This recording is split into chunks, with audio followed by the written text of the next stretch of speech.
Bienvenidos a Lo Simple No Vale. Hoy tengo el placer de contar con Roberto Morales, redactor de la agencia EFE, que cubre la información del Real Madrid y de la selección española. ¿Qué tal estás? Hola, ¿qué tal? Encantado, un placer estar aquí contigo. Bueno, vamos a hablar un poco sobre tu trayectoria, hablar un poquito de fútbol. Eso, perfecto, eso siempre es bienvenido. Bueno, cuéntame la primera pregunta, como siempre suelo hacer, cuéntame cuándo te sumergiste en este mundo del fútbol. Bueno, pues desde que nací, ¿no? Porque al final yo creo que los que somos apasionados del fútbol nacemos con un balón prácticamente y desde pequeñito era mi pasión y lo jugué hasta donde me dio, que no fue hasta donde uno sueña, pero al final era estudiar o jugar, era incompatible ya cuando uno llega a la carrera y decidí dedicarme de lleno teniendo claro que siempre iba hacia un objetivo que era ser periodista deportivo y lo conseguí, así que lo tuve claro, me focalicé en ello y desde que entré a la universidad sabía la rama del periodismo a la que quería dedicarme y la verdad es que desde muy pronto ya en la carrera empecé a trabajar en ello y ha sido un sueño del que sigo soñando, no me he despertado, pero que ha volado, o sea que ha sido muy rápido, no me creo que lleve ya pues 23 años. Buah, es muchísimo. Se han hecho este verano 23 años, el 1 de junio en la profesión, en la agencia EFE y en todos los sitios que he tenido la fortuna de colaborar, tanto radio, tele, como mil colaboraciones que han ido surgiendo en el camino gracias al fútbol. ¿Cómo fueron tus primeros pasos en el periodismo deportivo?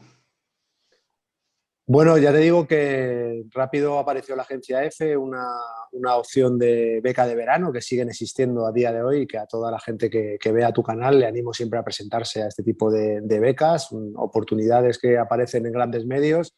La gente fija tiene que irse de vacaciones, se quedan espacios que cubrir en verano y al final, siendo muy joven, te ves haciendo información de mucha importancia que nunca pensarías. Pues hubo unas pruebas de segundo a tercero de carrera. Antes había hecho cosas en la universidad porque en la universidad que yo estudié teníamos la oportunidad de hacer radio, televisión, de hacer un periódico digital ya en aquella época y lo aproveché todo y tenía mucha práctica y superé la prueba a la que me sometió en la agencia EFE totalmente orientado al deporte y tuve la suerte y me eligieron para una beca y desde ese verano ya nunca me soltaron. O sea, ya me quedé como colaborador y estudié la carrera trabajando y haciendo los estudios como podía, porque al final era un poco incompatible, porque tenía mucho trabajo ya en EFE y la verdad es que era un friki, era muy friki. En aquella época no era como es ahora el mundo del fútbol, que es todo cerrado.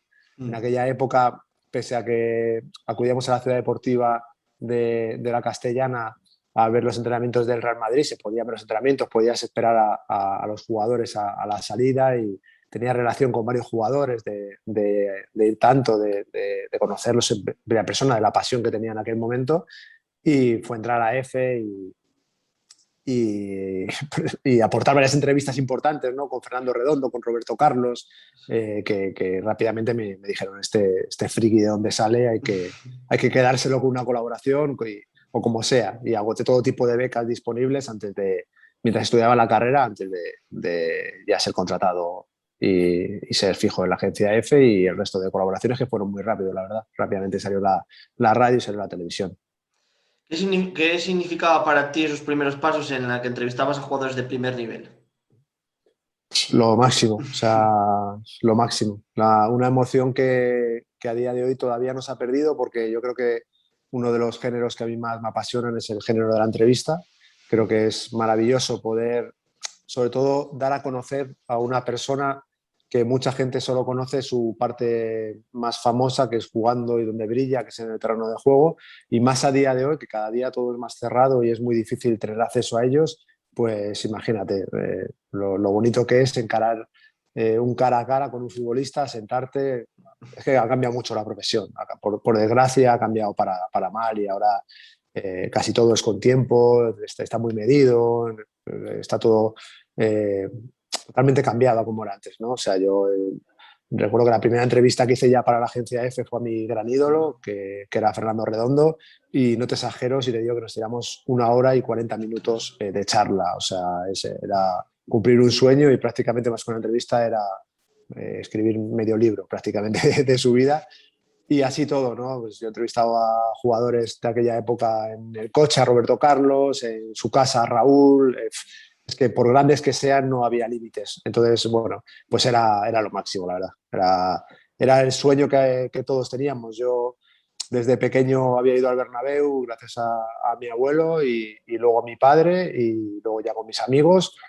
Y pues gente que admirabas, que eran tus ídolos, de repente estar sentado con ellos y iniciar de una forma tan fuerte tu carrera profesional, pues era una pasión. Había mucha gente en F que hacía el Madrid y yo era un Mindundi, el último en llegar, pero tenía esos contactos y bueno, rápidamente me dieron el Rayo Vallecano para que yo creciese, aprendiese a escribir, me foguease, pero bueno, me dejaban hacer ese tipo de participaciones en el Real Madrid desde aquella época y para mí era un sueño. Y sigue siéndolo, ¿eh? O sea, no se puede decir que con el tiempo pierdas esa emoción, porque cuando te sientas delante de un jugador y tienes esa oportunidad de entrevistarle, creo que es algo apasionante que no se te tiene que ir ese gusanillo nunca.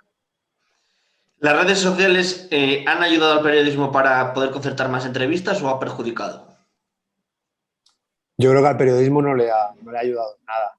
No le ha ayudado en nada. Le puede haber ayudado a personas que no trabajen en medios, que se han desarrollado nuevas vías de trabajo y muy bonitas y que hay que explotar y que permiten a mucha gente hacer un producto magnífico. Entonces, al final ha igualado fuerzas, por así decirlo, de gente que ha estudiado una carrera, que está en un medio de comunicación reputado y que sabe que esa entrevista va a tener mucha repercusión si se la da el deportista. Por ejemplo, en mi caso, pues en la agencia F, pues imagínate, ¿no? La tercera agencia mundial, pues es una entrevista que sale no solo en todos los medios de España, sino que sale muy fuerte en Sudamérica, en países europeos. Bueno, pues tiene mucha repercusión cuando haces una entrevista, pero es verdad que las redes sociales y ahora está pegando muy fuerte Twitch, hace nada YouTube estaba a la altura, no sé si sigue estando a la altura, con Instagram, con Twitter, con Clubhouse, es que no paran de salir nuevas plataformas que yo creo que lo que hacen es permitir a todo el mundo desarrollar una pasión y eso para mí es bonito, o sea, siempre que sea con respeto y que vayan experimentando mucha gente que está estudiando o gente incluso que ya está en la profesión, que encuentra una nueva vía de sentirse más realizado y de aportar cosas de valor, bienvenido sea. A la hora de entrevistar a alguien, pues hombre,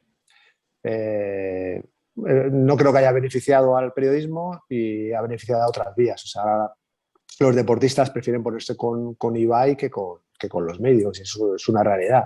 Eso indica también que algo mal se está haciendo en los medios de comunicación. En tu día a día, ¿cuánto tienes que estar conectado para estar al quite de la información, el que te lleguen a actualizar noticias? ¿Cuánto le tienes que dedicar? Bueno, al final un periodista vive sin reloj. O sea, yo hubo una época de mi carrera que di clase en la universidad y que es una de las cosas que más me ha apasionado y que estoy deseando volver a hacer. Y yo siempre se lo decía a los chicos que tenían que saber dónde se metían. Yo recuerdo mi primer día de clase, un profesor que me impactó, que me habló con crudeza de lo que es la vida de un periodista, la parte que no se ve, la parte mala, y al final un periodista no tiene reloj, ni tiene muchas veces tiempo para otras cosas que no sea el trabajo. Hay momentos de tu día a día que te lo impide. Ahora acabamos de terminar una Eurocopa, por ejemplo, ¿no? O sea, sabes que un periodista deportivo, ese mes de Eurocopa, no tiene vida que no sea Eurocopa. O sea, de mañana a noche estar todo el día trabajando, todo el día volando, cada vez en una ciudad. Si encima hay problemas como esta última con la pandemia, con Sí. 1000 pruebas, con PCRs, con 1000 cosas que rellenar en cada país que íbamos, bueno, pues entonces todo esto se agrava más y tu tiempo se reduce al máximo y te dedicas por y para, vives para tu profesión. Entonces, en el día a día del año, pues depende, hay semanas fuertes, con partidos muy grandes que también implican prácticamente dedicarte todo el día al trabajo y luego hay días más flojos, pues que trabajas por la mañana, trabajas por la tarde. La información no tiene hora, puede llegar en cualquier momento. En mi caso, cubro el Real Madrid, pues estamos centrados en las horas de entrenamiento, las horas que pueda haber ruedas de prensa, que hay convocatorias, que salta la noticia a cualquier momento, pues siguiendo una información no sabes nunca cuándo te tienes que dedicar a ello. Así que estás conectado 24 horas, la verdad. Y todavía más si Sí. trabajas en varios medios y colaboras Mm. con la radio, colaboras con la tele, o sea, todavía más centrado en cualquier momento para estar conectado y conectarte a donde te reclamen. Para ti, ¿qué ha supuesto un medio como la radio? Para mí la radio es magia pura. O sea, yo te puedo decir que de todos los medios en los que trabajo, el más especial es la radio. El más especial es la radio, sin duda. Yo estuve 4 años en COPE trabajando de redactor, muy exigente, porque es un medio muy exigente, salías de madrugada y entrabas pronto para irte a un entrenamiento de un equipo, pero también es muy agradecido y tiene una magia cuando estás en antena que ese es muy especial. O sea, hacer radio, ese vacío, cuando estás tú hablando, es súper especial. Para mí tiene una magia que el resto te aporta cosas diferentes porque la tele es apasionante y para mí escribir es increíble. O sea, al final es lo que he hecho siempre y no podría estar sin escribir, pero la radio es especial. Ese momento de la radio, una narración de un partido, una conexión en un encuentro importante que viví haciendo inalámbrico, ahora como con tertulio, rodeado de gente tan buena, pues al final las tertulias han ocupado mucha parte de los programas, según han ido Sí. perdiendo valor las entrevistas porque se conceden muy pocas, pues hemos ido ganando protagonismo los periodistas y las tertulias y muchas veces es una delicia estar en tertulias con gente que sabe tanto y poder aportar tu punto de vista. Y yo creo que nos criamos, yo por lo menos soy una generación que nos criamos con la radio, nos criamos con José María García, a todos nos metió en vena el periodismo deportivo, luego de La Morena, Paco González, Manolo Lama, bueno, y muchos nombres grandes. A mí me encanta Corrochano, Juanma Castaño ahora, o sea, hay tantos nombres grandes que no me quiero dejar ninguno sin nombrar, que hace que desde pequeño te hayas estado enganchado a la radio y que ahora a lo mejor ya no consumirla tanto en directo como antes, pero sí a través de podcast, yo por lo menos mi vida siga avanzando junto a la radio siempre. Otro medio que colaboras es el Chiringuito. ¿Cómo definirías el programa? ¿En qué sentido? Que da información, entretenimiento, ¿cómo lo catalogarías? Todo, ¿no? O sea, no puedes destacar una cosa por encima de otra. Yo creo que Josep dio con la clave del éxito al llevar esa magia que te estaba diciendo de la radio, de la tertulia radiofónica, a trasladarlo a la televisión y dar con la tecla en algo muy concreto, que es coger periodistas, exfutbolistas, cualquier persona relacionado al mundo del fútbol o del deporte que ha llevado, deportistas de otras disciplinas que no sean el fútbol, y saber modelarlo para lo que tiene que dar en el chiringuito. Es muy diferente ver a una persona su papel en el chiringuito como lo que Josep te orienta a ser, lo que él piensa que tú puedes aportar al programa y que eres más brillante, a verlo en otro programa. O sea, no tiene nada que ver. Entonces, para mí ahí, Josep es un genio, sabe sacar de nosotros, siempre sabe cómo sacar nuestra cara en el programa y para mí el chiringuito es información porque está demostrado que todo lo que pasa está ocurriendo en el chiringuito y que cada noche se cuentan muchas noticias que el resto de medios luego se hacen eco. Luego es tertulia, es enfrentamiento, es diversión, es pasión, es fútbol, porque mucha gente acusa de que no es fútbol y no estoy de acuerdo porque en muchas ocasiones hablamos muchísimo de fútbol, de táctica, por ahí hay gente que ha sido y que es entrenador y que nos aporta mucho y por el programa ha pasado gente que es magnífica, ¿no? Escucharle hablar de fútbol y es futbolistas como Guti, por ejemplo, y otros tantos. Y bueno, yo diría que es pura pasión y es lo que yo creo que engancha a la gente antes de irse a dormir. ¿Hay compañeros tuyos que son realmente así o es el personaje que solo se ve en el programa? Yo es que se habla mucho de eso siempre, te preguntan y es que sí, es que son así, no puedes pensar que hacen un papel durante 2 horas y media, 3 horas de programa y que luego nos quitamos el micrófono y son totalmente diferentes. Es más, te diría que llevo ya creo que 9 años, si no 10, en Punto Pelota primero y en el Chiringuito después, y jamás he tenido una conversación con Josep Pedrerol orientándome una opinión o pensando por dónde voy a salir. Yo creo que él mismo sabe cuando hay un tema por dónde podemos salir. A veces le sorprendes, pero saben en qué bando te vas a posicionar, hacia dónde vas a decantarte, ¿no? Entonces eso ocurre con todos y al final lo que ocurre es que como se hacen de un tema, se hacen dos opiniones tan opuestas, al final te tienes que posicionar en una u otra y tú mismo parece que estás actuando, pero no hay nadie actuando. O sea, estás opinando y estás defendiendo lo que tú piensas que en ese momento tienes que defender. O sea, no creo que haya caricaturas de nadie ni que nadie vaya haciendo un personaje al programa. Cada uno vive el programa de una forma y yo creo que la riqueza del Chiringuito es que Josep sabe unir perfiles muy diferentes. Yo creo que si todos fuesen una noche el mismo perfil, el programa no tendría el éxito que tiene, como hace, ¿no? Que junta gente que tiene mucha información de primera mano, muchos contactos buenos, al momento nos llegan al móvil muchas noticias o vamos al programa con ellas, mucha gente que tiene unos conocimientos magníficos de fútbol y, bueno, al final juntar la pasión por un lado, la información y esos conocimientos hace que todo junto tenga el éxito que tiene y sea improvisado. Nunca sabes por dónde va a salir el programa y eso es lo que lo hace bonito para mí. Bueno, háblame también de Sport Media Manager, ¿cómo surge? ¿Cómo surge? Pues Sport Media Manager surge junto a un jugador del Real Madrid, Álvaro Mejía, si recuerdas la época de los Zidanes y Pavones, Sí, era un jugador que salió junto a Pavón, también en la misma posición, un central.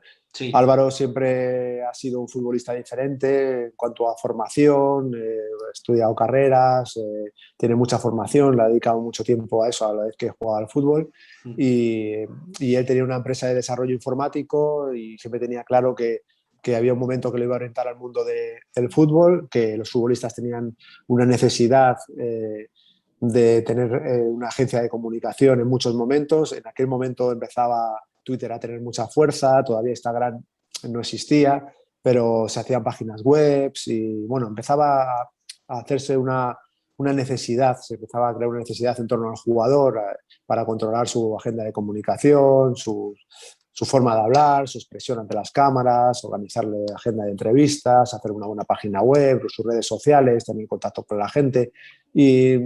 Y bueno, pues fue un proyecto que fuimos dando forma a los dos y que con el tiempo, por incompatibilidad, porque Álvaro jugaba en Qatar y está allí ahora mismo, ha dado paso a entrenar, pues me acabé quedando yo en la empresa y llevamos un camino ya largo y apasionante, asesorando a muchos deportistas, asesorando a clubs, trabajando en medios, haciendo muchas cosas que nos encanta hacer, la verdad.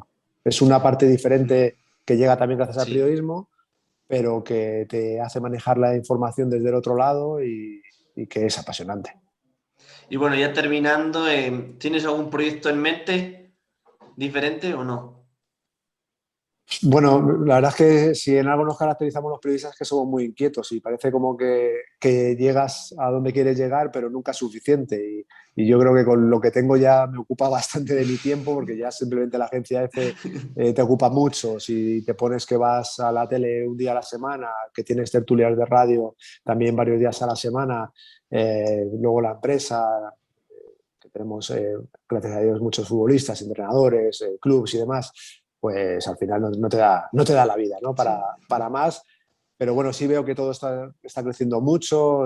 Con Álvaro Benito, que trabajamos, el canal de YouTube es una experiencia que me ha gustado mucho. También veo que Twitch tiene mucho potencial y bueno, pues en función del tiempo que se vaya teniendo, en función de otros proyectos, ir dando pasos, no descarto en ninguna vía nueva. También me gusta mucho, como te he dicho, la radio y hacer podcast. Hay un proyecto ahí bonito que a corto plazo puede avanzar y bueno, yo creo que todo lo que sea será para bien. Y bueno, la última pregunta. Esta noche el chiringuito va a estar cargado, la salida de Ramos, hoy se ha confirmado la de Varane. Se Sí. presenta un Madrid que lo tiene complicado, que tiene que fichar otro central para la zaga. No lo va a fichar, no lo va a fichar. No creo que haya sorpresa y que se lancen a por Koundé ni a poner un jugador de ese nivel.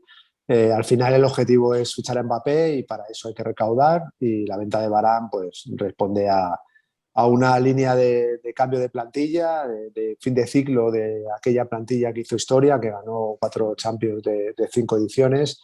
Y bueno, hay que ver cómo evoluciona este Real Madrid. La verdad es que por nombres va a pegar un bajón. O sea, si llega Mbappé va a cambiar todo, pero es verdad que en cuanto a liderazgo, jerarquía y nombres que tienen en el centro de la defensa como Sergio Ramos y Varane, pues pasamos a una incertidumbre de a ver cómo evoluciona Álava en el fútbol español, que es un grandísimo jugador y al coste que ha llegado, claro, que ha llegado sin pagar traspaso, pero bueno, que Nacho tiene que dar ese paso al frente, que Militao, que funcionó bien unos meses, pues tiene que funcionar siempre y ver cómo se desarrolla siendo titular y asumiendo esa responsabilidad en el Real Madrid, que no es sencillo. Y bueno, pues una nueva época en el Real Madrid en el que jugadores tienen que crecer, como Odegaard y otros jugadores más que tienen que dar un paso, a ver si Hazard al fin demuestra algo en el Real Madrid. Bueno, pues hay mucho que ver en el Real Madrid, pero es verdad que lleva tiempo sin hacer un fichaje de relumbrón y muchas ventas y salidas y la verdad que, como comentábamos ahí en el programa, pues la triste realidad del fútbol español que mientras clubes de Estado se dejan un pastizal y tienen a las grandes estrellas pagándoles una pasta, pues en el fútbol español estamos viendo cómo hay recortes continuos, cómo el Barcelona tiene un problema grave para poder inscribir al resto de jugadores por la situación de Messi, los que está fichando, como el Real Madrid está en la situación que está y a ver si puede llegar Mbappé, ¿no? Y el Atlético de Madrid al final es el que está ahora mismo en un mejor momento, haciendo una buena Sí. plantilla y creciendo mucho, el Sevilla también, y bueno, son malos momentos para los dos grandes históricos, Real Madrid y Barcelona, pero a lo mejor no son tan malos momentos para el resto y esto hace que la liga se iguale en España, pero que luego cuando salimos a competir en la Champions, pues que nos quedemos a un paso de llegar a competir con esa gente que está haciendo unos equipos intocables, ¿no? Paris Saint-Germain, Manchester City, y luego como pagan los clubes ingleses, pues lo que está pagando el Chelsea, el United, pues que va a ser difícil competir con ellos. O sea, estamos en un momento de fútbol español en cuanto a clubes bastante difícil, así que veremos por dónde evoluciona, todavía queda mucho tiempo de mercado y esperemos que Florentino Pérez acabe firmando a Mbappé, sobre todo. Y yo creo que también el Madrid tiene un hándicap que es con los jugadores que han cumplido un ciclo, el que sigan una temporada más. Creo que deberían de darle, son buenísimos jugadores, pero ya han cumplido su ciclo en el Real Madrid. Y se está viendo ahora mismo en los amistosos, se ha visto la temporada pasada y en los amistosos se sigue que van por el mismo camino. Claro, pero ¿qué haces con ellos? ¿Vas a obligarles a marcharse? O sea, al final Marcelo, que tras Roberto Carlos, que ya lo ha superado en alguna cosa, pero que tras Roberto Carlos es el jugador no nacido en España, jugador extranjero más importante de la historia del Madrid, le vas a echar del club. Al final eh, también se han ganado ese respeto y aunque Sí, no se le vea ya el nivel que tenía hace unos años, pues él está viviendo un sueño también, ahora es primer capitán, es lo que siempre ha querido y quiere vivir su temporada como primer capitán. Es una situación difícil. Si no llegan ofertas, si no llegan propuestas por Isco, por Marcelo, por ese tipo de jugadores a los que te estás refiriendo, pues es más complicado hacer esa renovación. Al final, los que se van es porque tienen propuestas como Varane, que le queda un año de contrato y el Madrid hace una negociación positiva para ellos porque sacan una sí, buena sí. cantidad de dinero, pero lo deportivo, pues vamos a ver si el Real Madrid este año no sufre y vuelve a tener que pasar una travesía en el desierto de 1 o 2 temporadas. Pero bueno, al final yo creo que Florentino Pérez ha acostumbrado al final a hacer operaciones grandiosas y todos tenemos claro que si no es este verano el próximo, Mbappé va a llegar al Real Madrid. Y quizás también por eso, opinión personal, la contratación de Ancelotti es por cómo está el Real Madrid. Un buen gestionador de Sí, vestuario. Además, sé que es buen entrenador, no solo que gestione vestuario, pero él sabe, también sabe bastante bien tratar a los jugadores.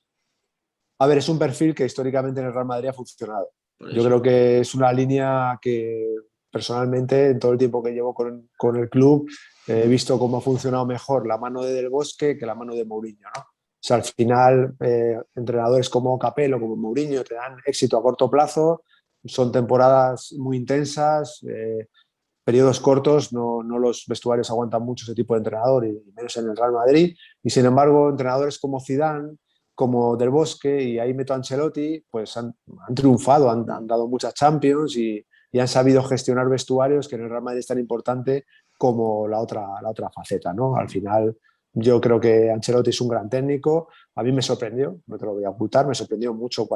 cuando fueron a por él. No me sorprendió tanto que Zidane se marchase, aunque tenía la esperanza de que siguiese. No me ha parecido justa la forma con la que se ha despedido y la forma de la que se ha ido un técnico así. Me ha dado pena la forma de marcharse de Zidane. Y la verdad es que yo esperaba a Pochettino, no te voy a engañar. Era un perfil que me gustaba para el Real Madrid. Si no venía, pues al final el relevo natural era Raúl. O sea, Raúl es una parte del escudo del Madrid. Es que más tarde o más temprano va a tener que dirigir al primer equipo y yo, eso de que no está preparado un tío que ha estado en tantos vestuarios, que ha vivido tanto con el Real Madrid, que ha dado tanto al club, que las ha visto de todos los colores, no me lo creo. O sea, yo creo que era el momento de Raúl y que se tenía que haber apostado por Raúl, pero bueno, ya le llegará. Ya esperemos que por lo menos venga Mbappé y que si puede haber alguna sorpresa más, mejor. No va a ser fácil, pero bueno, Ya, tal y como está la economía en el fútbol español y en concreto del Real Madrid, no va a ser fácil. Lo importante es que vuelva al fútbol al Bernabéu, que eso es. también sea una nueva vía de ingresos, Mm. que vuelva la normalidad al fútbol español. Y yo creo que a raíz de ahí, pues de nuevo el Real Madrid va a volver a poder aspirar a fichar a grandes jugadores que ahora mismo o lo hace por otra vía, como ha hecho Álava, que es una gran operación, Sí, o va a ser difícil competir con los clubes Estado, claro, al final no puedes pagar esas cantidades que pagan. Tú puedes ver que Kane encaja perfectamente en el Real Madrid, ¿no? Que sí, pero una delantera Benzema-Kane sería increíble, ¿no? A espaldas de Kane jugar Benzema sería mágico, ¿no? Pero dices, es imposible, se va a meter una operación así, ¿no?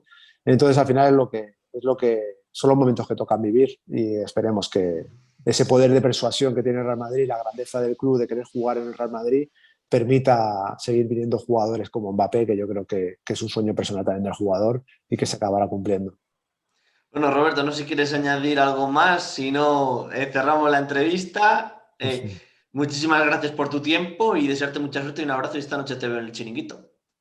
Muy bien, pues la suerte te la deseo yo a ti. Gracias por el rato y estas iniciativas están muy bien, que te deseo que tengas mucho éxito y que sea el inicio de una larga carrera. Así que un placer y ya sabes dónde estamos para cuando quieras. Perfecto, muchísimas gracias. Nos vemos, un abrazo. Gracias, un abrazo. Adiós.